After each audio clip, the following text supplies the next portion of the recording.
সকাল বন্ধুরা, সবাই কেমন আছেন? আবারও চলে এলাম একটা নতুন রেসিপির সঙ্গে। সবাইকে জানাই আমার চ্যানেলে অনেক অনেক স্বাগত। এটা হচ্ছে ভাপা সন্দেশ, যেটা খুব সহজে আর খুব অল্প সময়ের মধ্যে তৈরি হয়ে যায়, যেটা বানানো খুবই সহজ, মানে খুব অল্প, আর খেতেও হয় খুব টেস্টি। তাহলে চলুন রেসিপিটা শুরু করি। পুরো ভিডিওটা অবশ্যই দেখবেন। প্রথমে গ্যাসটাকে জ্বালিয়ে একটা এরকম ডেচকি রেখে দিলাম। তারপর এর মধ্যে দিয়ে দিচ্ছি অল্প একটু জল। তারপরে একটা ছাঁকনি রেখে দিয়ে এর মধ্যে দুধটা ঢেলে দেবো। আমি 1.5 লিটার দুধ ব্যবহার করছি এই সন্দেশটার জন্য। আর অবশ্যই যখন দুধ গরম করবেন নিচে একটু জল দিয়ে দেবেন, তাহলে দুধটা লেগে যাবে না। আর এরকম ছেঁকে দুধ দেবেন। তার মাঝেই আমি একটা বাটিতে 1 টেবিল স্পুন মতো ভিনিগার দিয়ে দিলাম, আর তার মধ্যে একটু জল দিয়ে দিলাম, মানে 1:1 অনুপাতে জল আর ভিনিগার দিলাম। তারপর দুধটা আস্তে আস্তে ফুটতে শুরু করছে। লো মিডিয়াম ফ্লেমে বা যদি হাই ফ্লেমেও দিতে পারেন, কোনো সমস্যা নেই।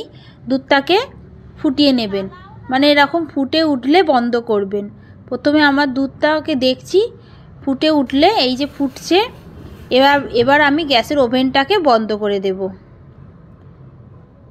বন্ধ করে দিয়ে কিছুক্ষণ ঠান্ডা করে, মানে 10-15 মিনিট ঠান্ডা করে তারপরে কিন্তু ভিনিগারটা দিলাম। সঙ্গে সঙ্গে দেবেন না, তাহলে ছানাটা ভালো তৈরি হবে না। ছানাটা তৈরি করাটা কিন্তু দরকার ভালো করে, না হলে মিষ্টিটা ভালো হবে না। এই দেখুন ছানাটা জল কেটে গেছে, মানে এই রকম অবস্থায় পুরো সবুজ সবুজ জলটা হয়ে যাবে, তাহলে বুঝবেন যে ছানাটা সত্যিই খুব ভালো কাটানো হয়েছে। এরপর একটা ছাঁকনির মধ্যে ছেঁকে নিচ্ছি ছানাটা।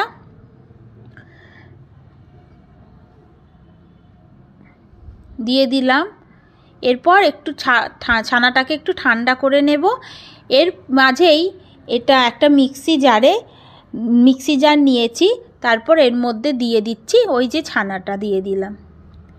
মোট 150 গ্রাম মতো ছানা রেডি হয়েছে, একদম খাঁটি দুধের ছানা দেওয়ার পর এর মধ্যে দিয়ে দিচ্ছি একে একে করে অল্প চিনি দেব। একেবারে অনেকটা চিনি দেব না, ভাপা সন্দেশ তো অল্প চিনি হয়, অল্প মিষ্টি হয়, তাই অল্প চিনি দিলাম।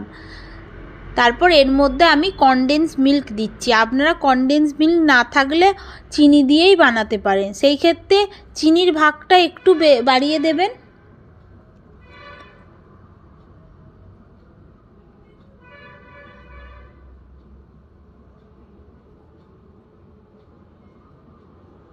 তারপর একটু দুধ দিলাম।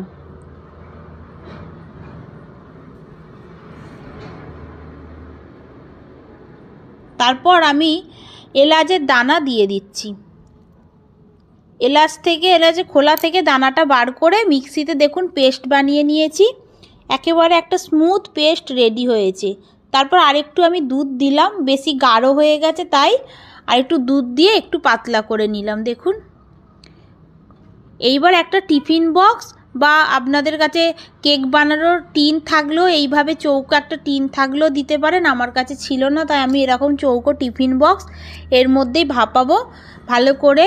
মিক্সির জারের মধ্যে কিন্তু অনেকটা লেগে আছে, মানে ভিতরে ভালো করে চেঁচে নেবেন, কারণ জিনিসটা যেন না নষ্ট হয়। তারপর আমি এরকমভাবে ডিপ করে দিচ্ছি, তাহলে জিনিসটা অনেকটা যাবে, তাই এরকমভাবে নেড়ে ঝাঁকিয়ে নেবেন, এরকমভাবে চেপে নেবেন। সবগুলো জিনিস দেয়া হয়ে গেছে টিফিন বক্সের মধ্যে। এইরকম ডিপ করে নেবেন, তাহলে অনেকটা বেশ কেক টেক বানানোর সময় না এরকমভাবে আমরা ডিপ করে নিই, তাহলে ভিতরটা দেখুন কি সুন্দর হয়েছে, বেশ একটা মসৃণ জিনিস হয়ে গেছে।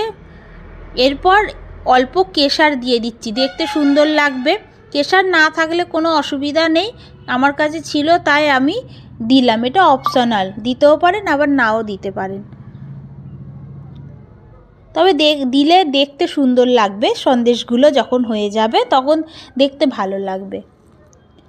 এরপর এইটাকে আমি ভাপাতে দেব। কিভাবে ভাপাচ্ছি দেখুন। প্রথমে গ্যাসটা জ্বালিয়ে নিয়েছি, একটু জল নিয়ে নিয়েছি ডেচকির মধ্যে, অল্প জল, আমরা যেরকম ভাপা পিঠে বানাই বা পুলি পিঠে সেরকম ঝাঁঝরি নিয়ে নিয়েছি, ফুটো ফুটো মানে ডিশ। তারপর এর মধ্যে দিয়ে দিলাম ওই যে মিশ্রণটা, দিয়ে চাপা দিয়ে দেব। বেশিক্ষণ সময় লাগবে না, ধরুন ওই 20 মিনিটের মতো সময় লাগবে। আঁচটাকে একটু লো মিডিয়াম ফ্লেমে রেখে দেব, কম আঁচেও নয় আবার বাড়াবোও না আঁচটাকে। চাপা দিয়ে দিলাম। খুব তাড়াতাড়ি রেডি হয়ে যায়। বাড়িতে কোনো লোকজন আসবে, ধরুন শুনছেন আসবে বা এসেছে, একটু সময় আছে, এই সন্দেশটা বানিয়ে নেবেন, খুব সহজে তৈরি হয়ে যায়। দেখুন কত সুন্দর লাগছে, খেতে কিন্তু অপূর্ব হয়। একবার বানাবেন, ভালো লাগবে, বারবার বানাতে ইচ্ছা করবে। এইবার এই মানে সন্দেশটা আমি ঠান্ডা করে নেব, কারণ গরম অবস্থায় এই সন্দেশ খেতে ভালো লাগবে না, আর গরম অবস্থায় আপনি কাটতেও যাবেন না।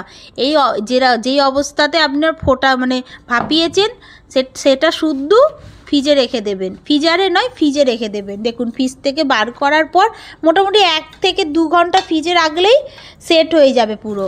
এরপর একটা থালার মধ্যে আমি নিয়ে নেব সন্দেশ আকারে কাটার জন্য।